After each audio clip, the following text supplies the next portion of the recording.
শহরের নামকরা সফটওয়্যার কোম্পানির মালকিন নাভিয়া নিজ বাড়িতে খুন হয়েছে। পুরো শহর জুড়ে তোলপাড় শুরু হয়ে যায়। ক্রাইম ইনভেস্টিগেশন টিমের সদস্যরা একের পর এক রহস্য উদ্ঘাটন করতে থাকে, কিন্তু বারবার একই জায়গায় ফিরে আসে। এক এক করে নাভিয়ার অতীতের অধ্যায়গুলো উন্মোচন হতে শুরু করে। অবশেষে এমন এক ভয়ানক সত্যের সম্মুখীন হয় যা তাদের কল্পনার বাইরে। মার্ডার, মিস্ট্রি, থ্রিল আর সাসপেন্স নিয়ে আজকের মুভি সিট। মুভির কাহিনীর শুরুতে একটি ব্রেকিং নিউজ দেখানো হয়। গতকাল রাতে হায়দ্রাবাদে লক্ষ্মী নামের একজন মেয়েকে ধর্ষণ করে নৃশংসভাবে হত্যা করা হয়েছে। আসামিকে এনকাউন্টার করার দাবিতে সাধারণ মানুষ রাস্তায় নেমে এসেছে। ভাসু নামে সেই নৃশংস হত্যাকারীকে ধরতে এনকাউন্টার স্পেশালিস্ট পার্থ সারথীকে অ্যাপয়েন্ট করা হয়েছে। সিন শিফট হয় পার্থর কাছে। পার্থ ভাসুকে একটি নির্জন জায়গায় এনে ছেড়ে দিয়েছে। ভাসু তখন নিজের জীবন বাঁচানোর জন্য ছুটতে শুরু করে। পার্থ এসে তার পায়ে দুইটা গুলি করে। ভাসু নিচে পড়ে যায়।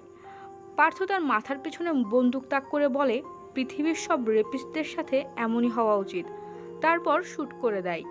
সিন কিছুদিন পর শিফট হয় 14ই ফেব্রুয়ারি 2023।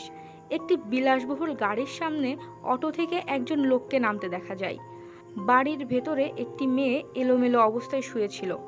লোকটি মেয়েটির দিকে বন্দুক তাক করে পরপর দুটো গুলি করে, তারপর আবার অটোতে করে চলে যায়। পরের দিন নিউজ আসে নাভিয়া সফটওয়্যার সলিউশন কোম্পানির মালকিন নাভিয়াকে কেউ তার নিজের বাসায় গুলি করে হত্যা করেছে। 12 ঘন্টা হয়ে গেছে, কিন্তু পুলিশ এখন পর্যন্ত কোনো ক্লু পায়নি। একজন এত বড় সফটওয়্যার কোম্পানির মালিকের মৃত্যুর রহস্য উদ্ঘাটনের জন্য সরকারের উপর প্রচুর প্রেশার ক্রিয়েট হয়েছে। কমিশনার কেসটা পার্থকে হ্যান্ডওভার করে। তাকে বলে, পার্থ, তুমি এতদিন যতগুলো কেস সলভ করেছো আর যতগুলো এনকাউন্টার করেছো তার পরিমাণ সমান। হিউম্যান রাইটস অ্যাসোসিয়েশন কিন্তু তোমাকে ছাড়বে না। কথাটা মাথায় রেখেই কেস সলভ করবে। পার্থ উত্তর দেয়, স্ট্রং এভিডেন্স ছাড়া আমি আজ পর্যন্ত কাউকে এনকাউন্টার করিনি। তখন কমিশনার তাকে মহারাষ্ট্রের একজন অফিসারের কাহিনী শোনায়, যে ঠিক পার্থর মতোই ছিল। কোনোভাবে হিউম্যান রাইটস অ্যাসোসিয়েশন প্রমাণ করে দেয় সে ফেক এনকাউন্টার করে। তারপর তার চাকরি তো যায়ই, সাথে 4 বছরের জেলও হয়েছে। নাভিয়ার কেসটা তাড়াতাড়ি সলভ করার জন্য পার্থকে একটা বিশেষ টিম দেওয়া হয়, যার সদস্যরা হলো সাইবার সেল থেকে Kiran, clue expert Das, martial art expert Dipti আর ইন্টেলিজেন্স ডিপার্টমেন্ট থেকে ঋষি। সেখান থেকে বের হয়ে পার্থ বাকি 4 জনকে নিয়ে মিটিং অ্যারেঞ্জ করে। তারা কেসটা নিয়ে ডিসকাস করছিল। ওই দিন বাড়িতে কেউই ছিল না, উপরন্তু ওয়াচম্যান ছুটিতে ছিল, তাই কোনো আই উইটনেস নেই। পার্থ বাড়ির কাজের লোক থেকে শুরু করে নাভিয়ার বাবা মা, হাজব্যান্ড সবার স্টেটমেন্ট রেকর্ড করতে বলে। হয়তো তাদের কাছ থেকে খুনের আসল মোটিভ জানা যেতে পারে। দীপ্তিকে নাভিয়ার কল লিস্টের সবাইকে পুলিশ স্টেশনে ডাকতে বলে, আর বাকিদের নিয়ে ক্রাইম স্পটে চলে আসে। পুরো বাড়িটা খুব ভালোভাবে চেক করা হয়। সেখানে সিসিটিভি ক্যামেরা ছিল ঠিকই, কিন্তু সেটা ডিসকানেক্ট করে দেওয়া হয়েছিল। কিরণ হার্ড ডিস্কটা কালেক্ট করে নেয় যাতে অফিসে গিয়ে চেক করতে পারে। দাস বাথরুমে গিয়ে দেখে কেউ একজন গ্রিল ভেঙে পালিয়েছে। তারা আবার পুলিশ স্টেশনে ফিরে আসে। প্রথমে ওয়াচম্যানের স্টেটমেন্ট নেওয়া হয়। ওয়াচম্যানের ভাষ্য মতে সে আরও 1 সপ্তাহ আগেই নাভিয়ার কাছ থেকে ছুটি চেয়ে নিয়েছিল। দুধওয়ালা এবং কাজের মহিলার কাছ থেকেও তেমন কোনো ক্লু পাওয়া যায় না। নাভিয়ার হাজব্যান্ড রাহুল বলে তাদের তেমন কোনো শত্রু ছিল না। তাছাড়া নাভিয়া অনেক দয়ালু আর নরম মনের মানুষ ছিল।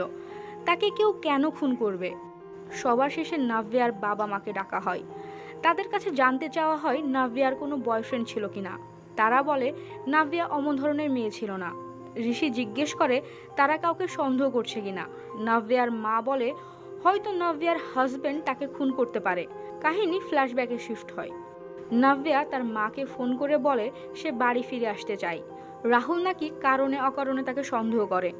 মাতাল জুয়ারের সাথে সংসার করা গেলেও সন্দেহপ্রবণ মানুষের সাথে সংসার করা সম্ভব নয়। 5 দিন পরে নাভিয়া আবার ফোন দিয়ে বলে রাহুলের সন্দেহপ্রবণতা এখন ঝগড়াঝাটি থেকে মারপিটের রূপ নিয়েছে। একদিন হয়তো সন্দেহের বশে রাহুল তাকে মেরেই ফেলবে, নয়তো নিরুপায় হয়ে সেই আত্মহত্যা করে নেবে। সবটা শোনার পর তারা সরাসরি রাহুলের অফিসে চলে আসে। রাহুলকে যখন তার সন্দেহ প্রবণতা আর মারপিট নিয়ে প্রশ্ন করা হয়, তখন রাহুল বলে, হ্যাঁ, এগুলো সত্যি, আর এগুলো তো স্বামী স্ত্রীর মধ্যে সাধারণ ব্যাপার। 100টা বিয়ের মাঝে 90টা বিয়েই এমন। আপনারা চাইলে সিসিটিভি ফুটেজ চেক করতে পারেন। পুলিশের কল আসার আগ পর্যন্ত আমি অফিসেই ছিলাম। পার্থ কিরণকে সিসিটিভি ফুটেজ কালেক্ট করে নিতে বলে। যেতে যেতে ঋষি বলে, কাল আপনার ওয়াইফ খুন হলো আর আপনি আজকেই অফিসে চলে আসলেন। আপনি বোধহয় খুবই কাজ পাগল মানুষ। রাহুল উত্তর দেয়, সে বাসা থেকে অফিস আর অফিস থেকে বাসায় যায়, এর বাইরে তার যাওয়ার আর কোনো জায়গা নেই। কান্নাকাটি করবে ঠিকই, কিন্তু তারা তো নাভিয়ার বডিটাও দিচ্ছে না। 5 জন আবার পুলিশ স্টেশনে এসে কেসটা নিয়ে ডিসকাস করতে থাকে। সিসিটিভি ফুটেজে ক্লিয়ারলি দেখা যাচ্ছে রাহুল তার অফিসে ছিল, কিন্তু কেন যেন মনে হচ্ছে সে মিথ্যে বলছে। ঋষি বলে ওঠে, নাভিয়াদের বাড়ির আগে ও পরে 2টা সিগন্যাল আছে। এক সিগন্যাল থেকে অন্য সিগন্যালে যেতে ম্যাক্সিমাম 10 মিনিটের বেশি সময় লাগবে না। আমরা যদি 10 মিনিটের বেশি সময় নেওয়া গাড়িগুলোকে আটকাতে পারি, তাহলে হয়তো কোনো একটা ক্লু পেতে পারি। তারা ট্রাফিক কন্ট্রোল রুমের ফুটেজ চেক করতে শুরু করে। ঋষির কাছে তার গার্লফ্রেন্ড কীর্তির কল আসে। কীর্তি একজন ক্রাইম রিপোর্টার। সে ঋষির কাছে কেসের আপডেট চাই, কিন্তু ঋষি তেমন কোনো আপডেটই দেয় না। এরই মাঝে তারা সেই অটোরিকশাকে ট্র্যাক করে ফেলে। তারপর রাহুলকে ধরে নিয়ে আসা হয়, কিন্তু রাহুল কোনোভাবেই স্বীকার করতে রাজি ছিল না সে নাভিয়াকে হত্যা করেছে। উল্টো পুলিশের উপরেই কেস করতে চায়। তখন দাস গিয়ে ওই অটোওয়ালাকে নিয়ে আসে। অটোওয়ালা বলতে শুরু করে, এই সাহেব কালকে নাভিয়া সফটওয়্যার কোম্পানির সামনে থেকে আমার অটোতে উঠেছিল। তারপর সেখান থেকে ওল্ড সিটিতে যায়। ওল্ড সিটি থেকে জুবলি হিলের একটি বাড়ির সামনে নামে। একটু পর ফিরে এসে আবার অফিসের সামনে নেমে যায়। পার্থ বলে, এইটাই সেই ব্যক্তি, তুমি এত কনফিডেন্স নিয়ে বলছো কিভাবে? অটোওয়ালা উত্তর দেয়, ভাড়া 500 টাকা হয়েছিল, কিন্তু সাহেব আমাকে 2000 টাকা দিয়েছিল। রাহুল বুঝতে পারে সে খুব বাজেভাবে ফেসে গেছে। এবার সে নিজের মুখ খোলে। নাভিয়া আর তার বিয়েটা পারিবারিকভাবেই হয়েছিল। নাভিয়া বিয়ের আগেই জানিয়ে দিয়েছিল কলেজ জীবনে বরুণ নামের একটি ছেলের সাথে তার অ্যাফেয়ার ছিল। দুজনের বনিবনা না হওয়ায় ব্রেকআপ হয়ে গিয়েছিল। এখন তেমন কিছুই নেই। বিয়ের পর তাদের জীবন বেশ ভালোভাবেই কাটছিল। দুজনে একে অপরের সাথে অনেক সুখে ছিল। কিন্তু একদিন রাতে নাভিয়ার ফোনে বরুণের মেসেজ আসে। সেই বিষয়টাকে ঘিরে তাদের মাঝে ছোটোখাটো ঝগড়া হয়। পরের দিন সকালে রাহুল ঘুম থেকে উঠে দেখতে পায় নাভিয়া বরুণের সাথে ফোনে কথা বলছে। তাদের মাঝে আবার ঝগড়া শুরু হয়। রাহুলের মনে সন্দেহ ঢুকে যায় নাভিয়া তার উপর চিট করছে। একদিন শপে নাভিয়া এবং বরুণকে হাত ধরে বসে থাকতে দেখে সে বুঝে যায় নাভিয়া আসলে চিট করছে। নাভিয়াকে কল করে জিজ্ঞেস করে সে কোথায়। নাভিয়া মিথ্যে বলে সে বাড়িতেই আছে। রাহুল বাড়িতে এসে নাভিয়াকে খুবই জঘন্য এবং আজে বাজে কথা বলতে শুরু করে। এক পর্যায়ে নাভিয়ার গায়ে হাত ওঠায়। সেদিন থেকেই রাহুল সুযোগের অপেক্ষায় ছিল কবে নাভিয়াকে খুন করতে পারবে। সে একজন প্রাইভেট ইনভেস্টিগেটরকে তার বাড়ির উপর নজর রাখতে বলেছিল। খুনের দিন প্রাইভেট ইনভেস্টিগেটর তাকে ফোন করে জানায় কেউ একজন নাভিয়ার সাথে দেখা করতে এসেছে। রাহুল পেছন গেট দিয়ে বেরিয়ে যায় আর বাড়িতে গিয়ে নাভিয়াকে গুলি করে। তারপর আবার পেছন গেট দিয়ে অফিসে চলে আসে। পার্থ কমিশনারকে ফোন করে জানিয়ে দেয় তারা অপরাধীকে পেয়ে গেছে, কেস ইজ ক্লোজড। পরের দিন তারা যখন রাহুলকে কোর্টে চালান করতে যাবে, তার আগে ঋষি এসে জানায় পোস্টমর্টম রিপোর্টে এসেছে নাভিয়ার মৃত্যু শ্বাসরোধে হয়েছে, গুলি খেয়ে না। অর্থাৎ যদিও রাহুলের ইন্টেনশন ছিল নাভিয়াকে হত্যা করার, তবুও সে আসল হত্যাকারী না। তারা ঘুরে ফিরে যেখান থেকে শুরু করেছিল সেখানেই ফিরে এসেছে। পার্থরা এবার বরুণের বাড়িতে যায়। বরুণ জানায় নাভিয়া তার খুব ভালো বন্ধু ছিল। নাভিয়ার খুনের দিন 6:30টায় তার কিডনি অপারেশন করা হয়েছিল। আজ সকালেই ডিসচার্জ হয়েছে। 14 তারিখ অর্থাৎ নাভিয়ার খুনের দিন দুপুর 2টোর সময় বরুণ তাকে কল করেছিল। আসলে সে নাভিয়ার কাছ থেকে 20 লক্ষ টাকা ধার নিয়েছিল। তার ব্যাংক লোন রিজেক্ট হয়ে যাওয়ায় এক্ষুনি টাকাটা দিতে পারবে না সেটা জানাতেই ফোন দিয়েছিল। সব ইনফরমেশন নিয়ে তারা বেরিয়ে আসে। ঋষি তার গার্লফ্রেন্ড কৃতির সাথে দেখা করলে কৃতি বলে রাহুল যেহেতু প্রাইভেট ইনভেস্টিগেটর রেখেছিল, তাকে ধরলেই তো জানতে পারবে ওই দিন নাভিয়ার বাড়িতে কে এসেছিল। ঋষি কৃতির কথা মতো সেই প্রাইভেট ইনভেস্টিগেটরকে খুঁজে বের করে। সেখান থেকে তারা জানতে পারে ওই দিন নাভিয়ার বাড়িতে বরুণই এসেছিল। বরুণ তাদের দেখে পালাতে শুরু করে, কিন্তু পরে পার্থর হাতে ঠিকই ধরা পড়ে যায়। বরুণ বলতে শুরু করে, নাভিয়া আমাকে খুবই ভালোবাসতো, আমরা তো বিয়েও করতে চেয়েছিলাম। একদিন দুজনে একটা রিসর্টে বেড়াতে যাই। সেখানে বরুণ নাভিয়ার সাথে ঘনিষ্ঠ হতে চাইলে নাভিয়া মানা করে দেয়, কিন্তু বরুণ শোনে না, বরং উল্টো তাকে থাপ্পড় মারে। নাভিয়া ব্রেকআপ করে সেখান থেকে চলে যায়। অনেক দিন পর তাদের আবার কলেজের রিইউনিয়ন পার্টিতে দেখা হয়েছিল। দুজনেরই আলাদা আলাদা জায়গায় বিয়ে হয়েছে, দুজনেই তাদের লাইফ পার্টনারের সাথে খুশি। বরুণ এসে সরি বলে, আবার বন্ধু হতে চাইলে নাভিয়া সরল মনে বরুণের ফ্রেন্ডশিপ অ্যাকসেপ্ট করে নেয়। রাহুল বিনা কারণেই তাদের উপর সন্দেহ করছিল, তাদের মধ্যে এমন কোনো সম্পর্কই ছিল না। সেদিন রেস্টুরেন্টে বরুণ নাভিয়ার কাছ থেকে 20 লক্ষ টাকা ধার নেওয়ার জন্য এসেছিল। কারণ হিসেবে নাভিয়াকে বলেছিল সে একটা রেস্টুরেন্ট খুলবে, যার জন্য অগ্রিম 50 লক্ষ টাকা দরকার। 30 লাখ টাকা আছে আর 20 লাখ লাগবে। ব্যাংক থেকে লোন নিয়ে সে টাকাটা পরিশোধ করে দিতে চেয়েছিল, কিন্তু দুর্ভাগ্যবশত তার ব্যাংক লোন ক্যান্সেল হয়ে যায়। 14 তারিখ বরুণ আবার নাভিয়াকে তার সাথে দেখা করার জন্য ডেকেছিল, কিন্তু নাভিয়া মানা করে দেয়। আসলে বরুণের ব্যাংক লোনের জন্য একজন গ্যারেন্টরের দরকার ছিল। বরুণ বারবার তাকে রিকোয়েস্ট করতে থাকে, কিন্তু নাভিয়া কোনো কথা না শুনে ফোন রেখে দেয়। প্রচণ্ড রাগ নিয়ে বরুণ তার বাড়িতে পৌঁছায়। নাভিয়াকে বলে এগুলো আসলে তার প্ল্যান ছিল, যাতে সে 1 কোটি টাকা হাতিয়ে নিতে পারে। সে যদি বরুণকে বাকি টাকা না দেয় তাহলে তাকে হত্যা করে ফিঙ্গারপ্রিন্ট দিয়ে বাকি টাকা নেবে। নাভিয়ার গলা চেপে ধরতেই কেউ একজন বেল বাজায়। বরুণ সেদিন রিসর্টে নাভিয়ার ড্রেস চেঞ্জ করার ভিডিও দেখিয়ে বলে সে যদি কাউকে তার ব্যাপারে জানায় তাহলে ভিডিওটা ইন্টারনেটে ছড়িয়ে যাবে। তারপর বাথরুমে চলে আসে। হঠাৎ নাভিয়ার চিৎকার শুনতে পেয়ে বের হতে গিয়ে দেখে কেউ বাইরে থেকে দরজা বন্ধ করে দিয়েছে। পরে চাবি দিয়ে বাথরুমে জানালার স্ক্রু খুলে সেখান থেকে বেরিয়ে আসে। বেডরুমে গিয়ে নাভিয়ার লাশ দেখতে পাই। তারপর বাঁচার জন্য হসপিটালে গিয়ে অপারেশন করিয়েছিল।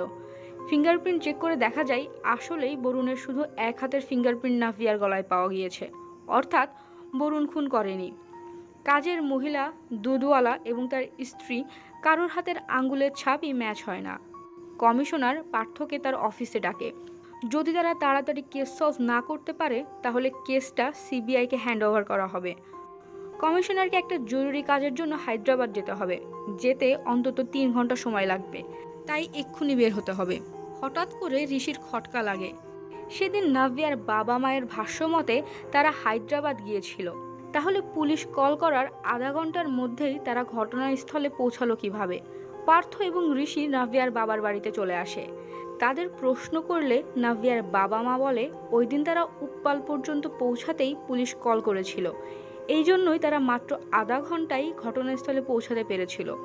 বেরিয়ে যেতে যেতে ঋষি খেয়াল করে দেওয়ালে টাঙানো সার্টিফিকেট অনুযায়ী নাভিয়ার বাবা মায়ের বিয়ে হয়েছে 22 বছর, কিন্তু নাভিয়ার বয়স 24 বছর। ব্যাস, তাদের দুজনকে থানায় নিয়ে আসা হয়। ফিঙ্গারপ্রিন্ট চেক করলে ম্যাচ হয়ে যায়, অর্থাৎ নাভিয়াকে তার বাবা মাই খুন করেছে। নাভিয়ার বাবা বলতে শুরু করে নাভিয়া তাদের সন্তান না, বরং তার বড় ভাইয়ের সন্তান। তার বড় ভাই এবং ভাবি কার অ্যাক্সিডেন্টে মারা যায়। তার আগে সব সম্পত্তি নাভিয়াকে লিখে দিয়ে গিয়েছিল। নাভিয়া যদি মারা যায় তবে সবকিছু একটা অনাথ আশ্রমে চলে যাবে। তাই তারা নাভিয়াকে বড় করে ভালো দেখে একটা বিয়ে দেয়। বিয়ের পর সম্পত্তির মালিকানা চাইলে নাভিয়া নানা রকম টালবাহানা করতে শুরু করে। সেদিন তারা মালিকানার কাগজে সাইন করানোর জন্যই গিয়েছিল। নাভিয়া বারবার তাদের চলে যেতে বলছিল, কিন্তু তারা কোনো কথাই শোনে না। এক পর্যায়ে নাভিয়া প্রপার্টি পেপারে সাইন করে দেয়। তারপরও তারা দুজন তাকে গলা টিপে মেরে ফেলতে চেয়েছিল। নাভিয়া বাথরুমের দিকে তাকিয়ে বরুণের কাছে সাহায্য চায়। তখন নাভিয়ার বাবা বাইরে থেকে দরজা লাগিয়ে দেয়। নাভিয়া কোনো মতে নিজেকে ছাড়িয়ে সাহায্যের জন্য ইমার্জেন্সি নাম্বারে কল করে। তারপর বেডরুমে চলে আসে, কিন্তু পালিত বাবা মায়ের হাত থেকে বাঁচতে পারে না। তার গলায় ফাঁস দিয়ে আত্মহত্যা দেখানোর চেষ্টা করে। বাইরে থেকে তখন পুলিশের গাড়ির আওয়াজ পেয়ে তারা পালিয়ে যায়। পার্থ চার্জশিট রেডি করতে বলে, কালই তাদের কোর্টে চালান করা হবে। ঋষিকে তার গার্লফ্রেন্ড কীর্তি একটা জায়গায় আসতে বলে। জায়গাটা আসলে রেপ ভিকটিমদের আশ্রয়কেন্দ্র ছিল, যেটা নাভিয়া চালাতো। কীর্তি নাভিয়ার একটা ছোটোখাটো ইন্টারভিউ নিয়েছিল, কিন্তু নাভিয়া কোনো ধরনের পাবলিসিটি চাইছিল না, তাই সেটা রেকর্ড করা হয়নি। সম্প্রতি নাভিয়া কারোর বিরুদ্ধে হিউম্যান রাইটসে কমপ্লেন করেছিল। নিশ্চয়ই এই কেসের সাথে তার যোগাযোগ আছে। এছাড়াও নাভিয়ার সম্পর্কে আরও অনেক তথ্য দেয়। ঋষি থানায় এসে দাসের কাছে নাভিয়ার কল হিস্ট্রি চেয়ে নেয়, কিন্তু সেখানে ইমার্জেন্সি নাম্বারের কোনো রেকর্ডই ছিল না। কন্ট্রোল রুমে গিয়ে জানতে পারে সেদিন 4টা থেকে 5টার মধ্যে একটা মেয়ের কল এসেছিল। জুবলি হিলস থানায় লোকেশন সহ জানিয়ে দেওয়া হয়েছিল। জুবলি হিলস অর্থাৎ ঋষিদের থানা। থানায় এসে জানতে পারে কনস্টেবল সেদিন একাই ছিল। কন্ট্রোল রুম থেকে কল পাওয়ার সাথে সাথে সে তার সিনিয়রকে জানিয়ে দেয়, কিন্তু সিনিয়র তখন ছুটিতে ছিল। থানায় সবার প্রথমে যে এসেছিল তাকেই পাঠিয়ে দিয়েছিল। থানা থেকে কোনো ক্লু না পেয়ে দাসকে কল করে জানায় সে এখন সিম কোম্পানির অফিসে যাবে, আর কথাটা যেন পার্থকে জানিয়ে দেয়। সিম কোম্পানির অফিসে এসে জানতে পারে ওই একটা কলের সমস্ত রেকর্ড মুছে ফেলা হয়েছে। সার্ভারের অ্যাক্সেস শুধুমাত্র ম্যানেজারের কাছে আছে।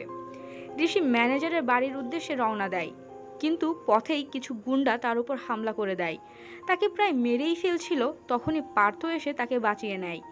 ঋষি যখন সিম কোম্পানির ম্যানেজারের বাসায় পৌঁছায় ততক্ষণে ম্যানেজার মারা গিয়েছে। দেখে মনে হচ্ছিল সে আত্মহত্যা করেছে। পাশের টেবিলেই একটা সুইসাইড নোট টাইপ করা ছিল, আর নিচে ম্যানেজারের সাইন ছিল। কিরণ তার ইনফরমারদের কাছ থেকে তথ্য জোগাড় করতে শুরু করে। পরে একটা বার থেকে ঋষির উপর যে হামলা হয়েছিল তাকে ধরে নিয়ে আসে। পরের দিন পার্থ এসে বলে, সবাই এখানে দাঁড়িয়ে আছো কেন? চলো, সাসপেক্টদের কোর্টে নিয়ে যেতে হবে। ঋষি উত্তর দেয়, সবাইকে লাগবে না, আপনাকে হলেই চলবে। ইন্টারোগেশন রুমে ঋষি বলে, স্যার আপনাকে একটা কাহিনী শোনাই। একজন বিশ্বস্ত লোক একটা মেয়ের রেপ করে তাকে নৃশংসভাবে খুন করলো। একজন পুলিশ অফিসার আবার সেই খুনিকে এনকাউন্টার করে দিল।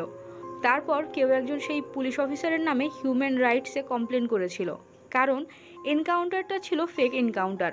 মজার ব্যাপার কি জানেন? যার এনকাউন্টার হয়েছিল তার নাম ছিল ভাসু, আর যে এনকাউন্টার করেছিল সেই পুলিশ অফিসারের নাম এসিপি পার্থ সারথি। পার্থ রেগে যায়, বলে, আমি চুপ করে আছি মানে এই না তুমি যা ইচ্ছে তাই বলবে। তখন ঋষিকে মারতে আসা সেই গুন্ডাকে ইন্টারোগেশন রুমে নিয়ে আসা হয়। আমরা জানতে পারি পার্থই ওই গুন্ডাকে বলেছিল পরবর্তীতে তাকে এনকাউন্টার করা হবে। যদি সে পার্থর কথা মতো একজনকে খুন করতে রাজি হয় তাহলে পার্থ তাকে ছেড়ে দেবে। গুন্ডাটাকে ঋষির ছবি দেয়, অর্থাৎ ঋষির উপর হামলাটা পার্থই করিয়েছিল। আবার পার্থই তাকে বাঁচিয়েছিল, কারণ যদি কোনো পুলিশ অফিসার মারা যায় তাহলে কেসটা সিবিআই এর কাছে চলে যাবে, আর সিবিআই কাউকে ছাড় দেয় না। ঋষির পরিবর্তে তখন সিম কোম্পানির ম্যানেজারকে খুন করতে বলে, তবে এমনভাবে মারতে বলে যেন দেখে মনে হয় সে আত্মহত্যা করেছে। পার্থর কথা মতোই গুন্ডাগুলো সুইসাইড নোট টাইপ করে ম্যানেজারকে দিয়ে সাইন করিয়ে নেয়। তারপর জোর করে তাকে বিষ খাইয়ে সুইসাইডের নাটক সাজায়। ঋষি বলে, আপনি দোষীবাদে কখনো কারোর এনকাউন্টার করেননি, বড় বড় নেতা বা অফিসারদের সামনেও আপনি মাথা নত করেননি। তাহলে নাভিয়া কেন আপনার বিরুদ্ধে ফেক এনকাউন্টারের কমপ্লেন করেছিল? কার জন্য করেছিলেন এইসব? পার্থ উত্তর দেয়, আমার ভাই ভিকির জন্য। একদিন রাতে পার্থর ছোট ভাই ভিকি এসে পার্থকে কাঁদতে কাঁদতে বলে তাকে যেন বাঁচিয়ে নেয়। সে ভুল করে একটি মেয়েকে রেপ করে মেরে ফেলেছে। পার্থ রেগে তাকে 2-4টা থাপ্পড় দিয়ে সব খুলে বলতে বলে। ভিকি একটি ছেলে এবং একটি মেয়ের সামনে গাড়ি থামিয়ে ছেলেটাকে আঘাত করে মাটিতে ফেলে দেয়। তারপর মেয়েটাকে পাশে নিয়ে গিয়ে ধর্ষণ করে। কাজ শেষে রডটা মুখে গেঁথে দিয়ে নৃশংসভাবে খুন করে। মেয়েটা আর কেউ না, লক্ষ্মী ছিল, যার নিউজ দিয়ে মুভি শুরু হয়েছিল। ভাসু খুঁজতে খুঁজতে লক্ষ্মীর লাশ পায়। মুখ থেকে রডটা বের করে লাশটাকে জড়িয়ে ধরে কাঁদতে শুরু করে। হুঁশ ফিরে পেয়ে নাভিয়াকে কল করে বলে, ম্যাডাম, লক্ষ্মীকে একজন ধর্ষণ করে মেরে ফেলেছে। নাভিয়া তাকে থানায় কমপ্লেন করতে বলে। সে যত দ্রুত সম্ভব হায়দ্রাবাদে আসছে। সব শুনে পার্থ বলে, তোকে কতবার বলেছিলাম ড্রাগস নিস না, দেখেছিস কি করে ফেললি। তখনই কনস্টেবল এসে জানায় একজন ধর্ষণ মামলা লেখাতে এসেছে। ভিকি ইশারায় জানায় এই সেই লোক। পার্থ তাকে কিছু টাকা দেয় যাতে কিছুদিনের জন্য গা ঢাকা দিতে পারে। তারপর ভাসুর বিরুদ্ধে মিথ্যা প্রমাণ সাজিয়ে তাকে এনকাউন্টার করে দেয়। নাভিয়ার কমপ্লেনের জন্য হিউম্যান রাইটস অ্যাসোসিয়েশন পার্থকে ডেকে বলে, যদি প্রমাণিত হয় আপনি ফেক এনকাউন্টার করেছেন তাহলে আপনার চাকরি তো যাবেই, সাথে জেলও হবে। ওই মেয়ে আসছে আপনার বিরুদ্ধে সাক্ষী দিতে। তারপর থেকেই পার্থ নাভিয়াকে মারার অপেক্ষায় ছিল। সেদিন থানা থেকে যে সিনিয়রকে ফোন দেওয়া হয়েছিল সেটা আর কেউ না, পার্থই ছিল। পার্থ লোকেশন চেক করে দেখে সেখানে যেতে মাত্র 3 মিনিট সময় লাগবে। তাই কোনো কিছু না ভেবেই কি হয়েছে সেটা দেখার জন্য চলে যায়। বেল বাজালে কেউ দরজা খোলে না, একটু ঘুরে বাড়ির পেছন দরজা দিয়ে ভিতরে চলে আসে। বেডরুমে গিয়ে দেখেন নাভিয়া অর্ধমৃত অবস্থায় পড়ে আছে, নড়াচড়া করার কোনো শক্তি নেই। সুযোগ পেয়ে পার্থ তাকে বালিশ চাপা দিয়ে খুন করে। আসার সময় ফোন থেকে কল ডিটেলস ডিলিট করে দেয়, তারপর নিজের ফিঙ্গারপ্রিন্টও মুছে ফেলে। ভাসুকে যেখানে এনকাউন্টার করা হয়েছিল, 4জন মিলে পার্থকে নিয়ে সেখানে যায়। তাকে বলে পিস্তলের 4টা গুলি আছে, তার চোখ বেঁধে দেওয়া হবে। সে যদি 4জনকে খুন করতে পারে তাহলে বেঁচে যাবে, নয়তো তাদের কেউ একজনও বেঁচে থাকলে তাকে এনকাউন্টার করা হবে। কথা মতো পার্থকে পিস্তল দিয়ে তারা 4জন আড়ালে চলে যায়। পার্থ অন্ধের মতো 4টা গুলি চালায়। কাপড় সরিয়ে দেখে সে তার ছোট ভাইকেই গুলি করে মেরে ফেলেছে। পার্থ বলে সে কাউকেই ছাড়বে না, এর জন্য কঠিন মূল্য দিতে হবে। ঋষি তাকে এনকাউন্টার করতেই যাবে, তখনই তার ফোন বেজে ওঠে। ফোন রিসিভ করতেই ঋষির মুখের রং উড়ে যায় আর পার্থর মুখে মুচকি হাসি ফুটে ওঠে। টু বি কন্টিনিউ লেখা দিয়ে মুভিটা এখানেই শেষ হয়। হয়তো দ্বিতীয় পর্ব আসবে। এক্সপ্লেনেশন কেমন লাগলো অবশ্যই জানাবেন, আর ভালো লাগলে লাইক এবং সাবস্ক্রাইব করে পাশেই থাকুন। ধন্যবাদ।